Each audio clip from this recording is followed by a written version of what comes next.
हर हर महादेव, देवों के देव महादेव के चरण में प्रणाम करता हूँ। दुर्गा माँ के चरण में प्रणाम करता हूँ। सरस्वती माँ के चरण में प्रणाम करता हूँ। गणेश भगवान के चरण में प्रणाम करता हूँ। गुरु भाई गुरु बहनों के चरणों में प्रणाम करता हूँ। गुरु भाई गुरु बहन, यह कहानी एक लालची पत्नी और पति का है। कहानी को बीच में छोड़ के नहीं जाइएगा। कहानी बहुत ही अच्छा और सुंदर है। इस कहानी से गुरु भाई गुरु बहन को बहुत कुछ सीखने को लिए मिलेगा।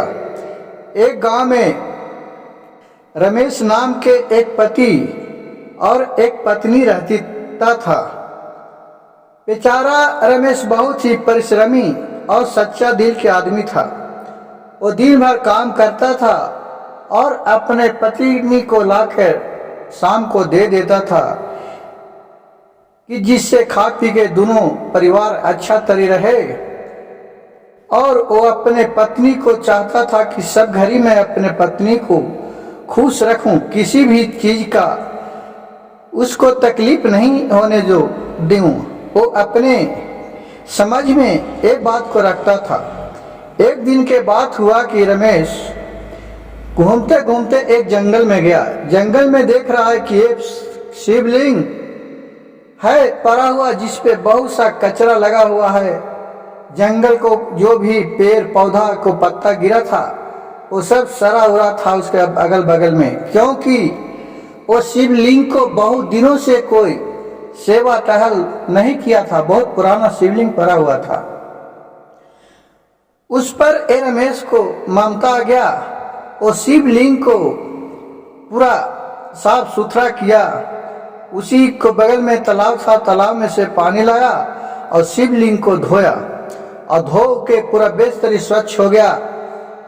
देख रहा है कि उस पत्थर से एक प्रकाश तरह का आ रहा है और उस पत्थर से बोल रहा है कि रमेश, तुम पर मैं बहुत खुश हूं। बोलो तुम क्या मांगना चाहते हो, जो मांगो। रमेश बोला कि महादेव, आप इतना ही दैव दृष्टि हम पर बनाए रखे कि मैं सब दिन खुश रहूं और अपने परिवार को खुश रखूं, क्योंकि मेरी पत्नी बहुत ही कोई चीज में लड़ते झगड़ते रहती है। तो पत्थर से आवाज आया कि रमेश, मैं आपको सब कहानी जानता हूं। ये सुनकर वो चंभव हो गया, ये पत्थर कहां से बोल पड़ा। और वो अपने घर जाकर अपने पत्नी से सारी कहानी बताया। उसको तो विश्वास ही नहीं हो रहा था। लग रहा था कि मेरा पति झूठ बोल रहा है।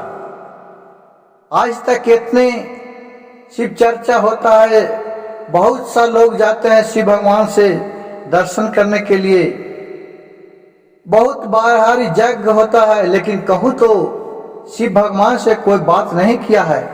अरे मेरे पति रमेश, जो कि एक पूजा पाठ के मर्म भी नहीं जानता है, कोई भगवान के भी नहीं जानता कि भगवान के आगे किस तरह से नर्म निवेदन किया जाता है, तो इसको कैसे भगवान दर्शन दे दिए। उसको विश्वास नहीं हो रहा था रमेश के पत्नी के।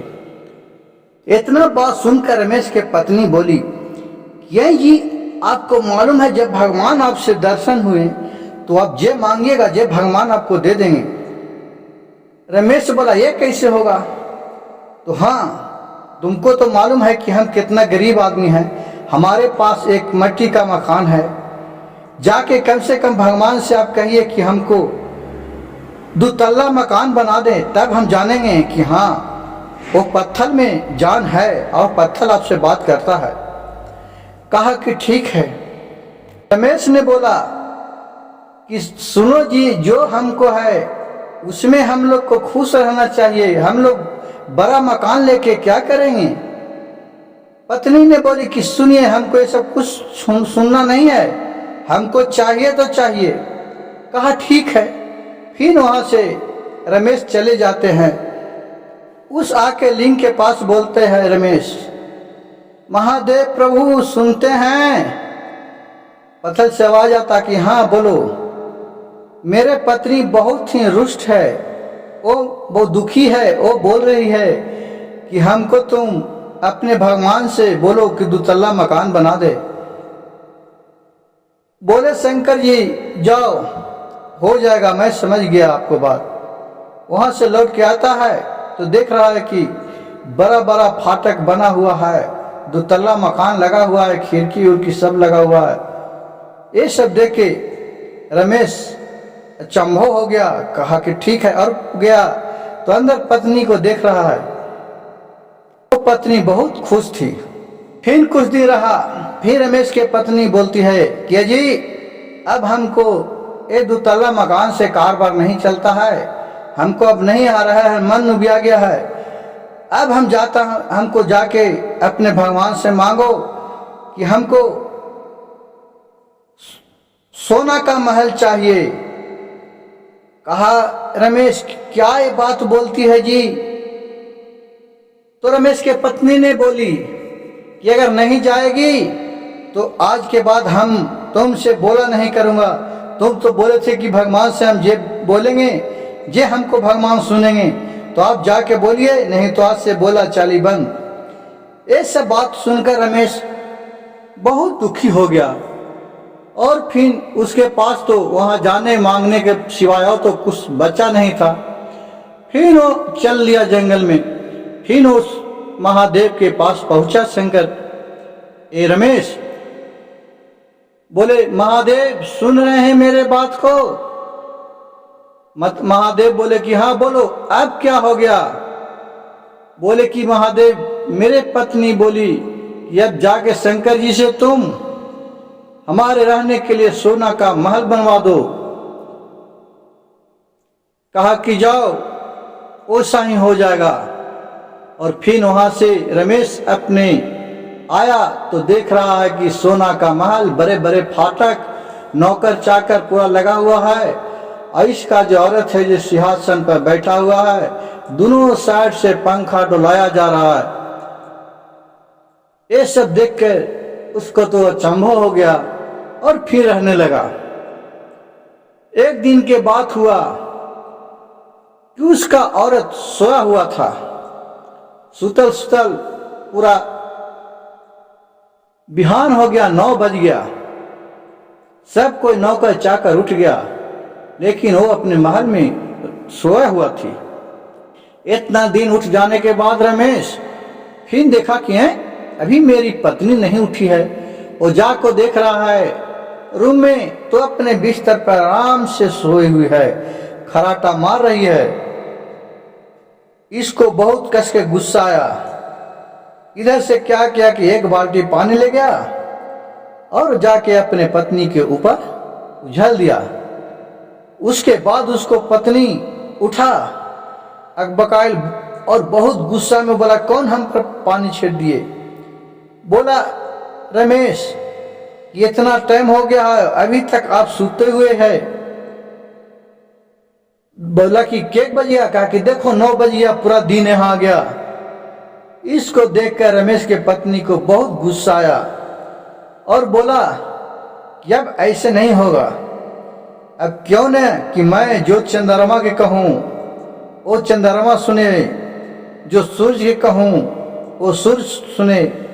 मनो उसको इतना लोभी हो गया कि अब तो मेरे पति को जो कहेंगे वो जाके शंकर भगवान से मांगेगा और मेरा सब काम पूर्ण होगा। उसके पास पूरा घमंडी समझिए तो एक तरह से आ गया। और फिर जब रात हुआ तो 4 बजे भोर में जाके अपने रमेश को उठा रहा है कि ये उठो उठो तुम। रमेश उठा, कहा क्या कर रही है तुम? हमको इतने सुबह में क्यों उठा रहे 3 बजे? कहा कि चुपचाप जो हम कहते हैं वो सुनिए। मैं सबसे शक्तिमान बनना चाहती हूँ। मैं अपने सूरज को, चंद्रमा को अपने आदेश के अनुसार चलाना चाहता हूँ। रमेश बोला ये तुम क्या कह रही हो? तुमको दिमाग तो खराब ना हो गया है? मैं फिर हर बात के लिए भगवान भिड़ जाऊं और भगवान से तुमको जो कहता है वैसा मैं करूं? ये संभव हो सकता है। कहा कि अगर नहीं करिएगा तो मैं आपके साथ नहीं रहूंगा, नहीं बोलूंगा। बहुत गुस्सा में हो गया, कहा कि मैं मर जाऊंगा, ऐसे करूंगा। कहा कि चलो भाई। फिर रमेश को जाने के सिवाय और अलाचार कुछ नहीं बचा था। फिर वहां से रमेश गया। जैसे ही वहां से शंकर भगवान वो लिंग है उसमें से आवाज आ रहा है, हाँ रमेश बोलो, अब तुम क्या चाहता है और तुम्हारी पत्नी अब क्या चाहती है? अब तो तुमको सब कुछ दे दिए, धन दौलत रुपया पैसा कौड़ी सब दे दिए, अब क्या चाहता है? बोला कि प्रभु महादेव, हमारे पत्नी अब चाहता है कि मैं सबसे शक्तिमान बनूं, सूरज को और चंद्रमा को जैसे मैं कहूं मेरा आज्ञा पर वो चले। कहें कि ठीक है जाओ, वैसा ही होगा। और फिर वहां से रमेश अपने घर आया। घर आया तो देख रहा है कि उसके घर में न कोई नौकर है न चाकर है, कुछ भी नहीं है, ऐसी खाली महल के बना हुआ है। इधर उधर गया, देख रहा है कोई नहीं है। कह रहा हाँ ये क्या हो गया महादेव, यहां तो कोई नजरे नहीं पड़ रहा है।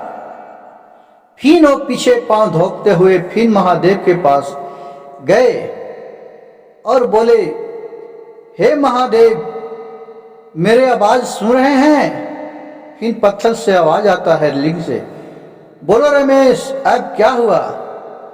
कहा महादेव, हमारे तो घर गए तो न मेरे पत्नी है न मेरे नौकर चाकर कोई भी नहीं है, ये कैसे हुआ महादेव?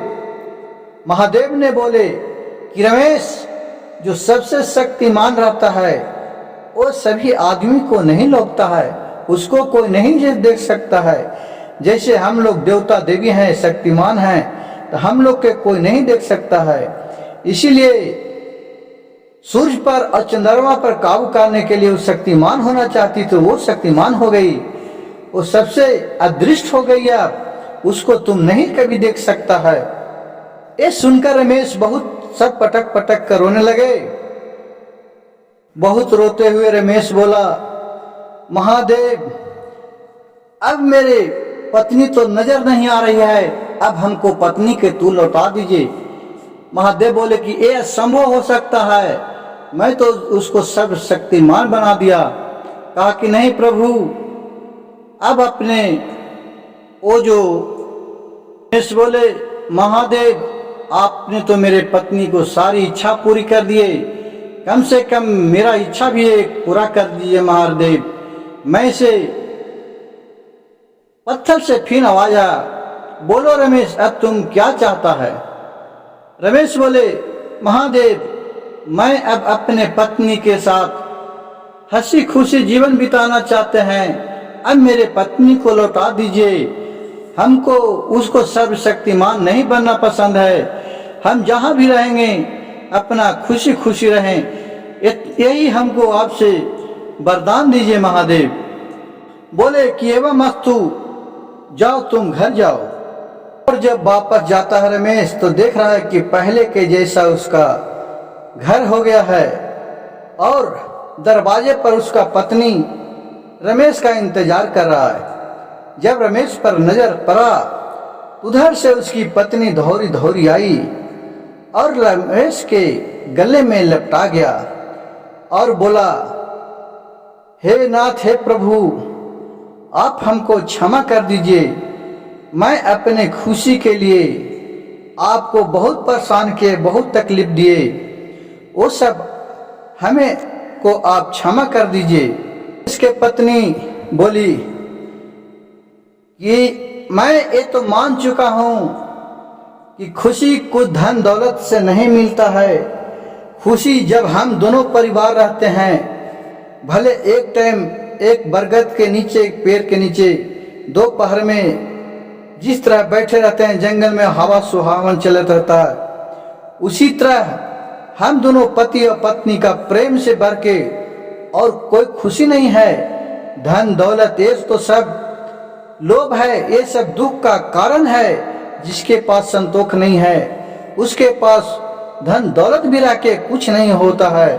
और मैं तुम्हारे साथ रहकर जैसा भी मकान में हूँ मैं बहुत खुश हूँ। रमेश से उसके पत्नी बोली। और वो अपने घर में गया। रमेश तो देख रहा है कि है छोटे घर, लेकिन किसी भी चीज का उसका कमी नहीं है। भोलेनाथ के कृपा से उसके पास सब कुछ है।